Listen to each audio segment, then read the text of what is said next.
Doug Lehman, breaking it down in layman's terms. I've got a special guest today, Liz Wendling. Now, Liz is a dynamic sales coach, a sales leader, a trainer, and she works with a lot of professionals in the sales organizations, proving that how you sell matters, having time, structure, and technique. She even works with attorneys, and she's the author of 4 or more books.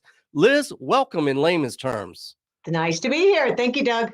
Well, Liz, I've had a chance to look over your LinkedIn profile and your website. You've got a strong play in video, and I love it because it's visual social proof. And I know that you pre-qualify clients. If they don't have the right mindset to think outside the box or stay out of their comfort zone, you're probably not going to work with them. Is that correct? No, I would prefer not to. I don't want anybody coming to me kicking and screaming and fighting along the way saying, I'm not a salesperson. I don't sell anything. I just serve or I just share. I want someone who fully understands the fact that their bottom line is determined on their ability to sell. And the better they can sell and sell in a way that honors who they are. I'm not talking about hardcore sales skills. I'm talking about how do you be in communication with someone and share your value, and eventually, if it's the right fit, do business with them. But every business stays in business because someone's selling something, not because someone is just sharing their work. Everybody is selling something, but I love like what you've said throughout your presentations. It's like everybody's selling something, but there's a technique, there's a communication, but you're all about structure too. It's not a cookie cutter program under your training programs at all. So what is the ideal sales professional that you go after, or who do you work with? Well, I work with professionals who sell services mostly. So anybody from an accountant to a financial planner to a divorce attorney, someone who's selling their services, not necessarily a product.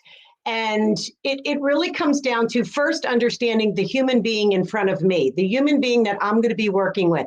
What is their style? What's their communication like? How do they want to show up? How are they showing up as a present individual and human being in those sales conversations? And then together, we create a sales approach, language, and process that fits who they are, not something that they just snuck out of a book or heard on a podcast or a webinar, something that truly fits them. Because I believe when you find a way to sell that fits who you are, then you can execute that on a daily basis and do it in such a way that people see you as the real deal, not just someone who's throwing out techniques and trying to sell them something.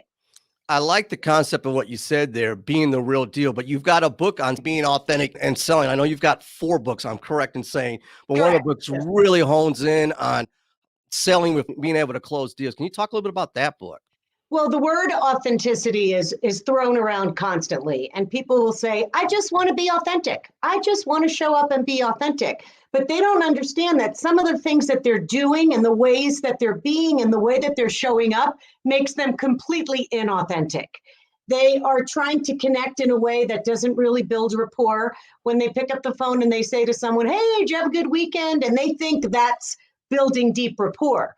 And they don't want to be salesy, but yet they're using techniques that make them look salesy. So when you just throw out there, hey, I just want to be authentic, when I hear that, I typically hear people say, I just want to wing it.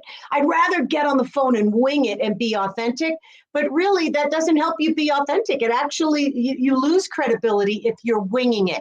You've got to set yourself up and align yourself before you pick up the phone, before you meet with someone, before you tap out an email, to make sure that what you're saying is going to land in the way that you want and in the most authentic way. I watch so many people type out emails or leave a voicemail, and they say what everyone else says, and there's no thought put into it. And it doesn't land the way that they want it, and then people don't call them back or return their emails. Everything is there in a structured process, and you just outline everything. And I encourage everybody to check out Liz's website, her contact information, and everything else. And she also sells with attorneys, and that can be somewhat challenging, getting them to convert and everything else. Liz, do you have any quick parting shots for our audience? I would say that Everyone does sell something. If you have a product, a service, an idea, a talent, a passion, or a skill, and what you do requires you to talk to people, to actually have conversations with people, then you're in sales.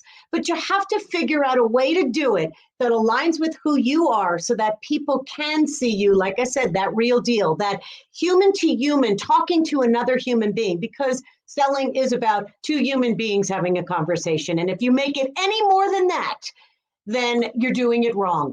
You have to have structure and show up as a human. But if you think it's anything else and you've got to put people in a headlock or twist arms, you're doing it wrong. Everybody's selling something, but there's technique and strategy. And definitely check out what Liz has to offer. Check out her video content as well. I want to thank my special guest, Liz. And I also want to thank you out there in layman's terms for social watching.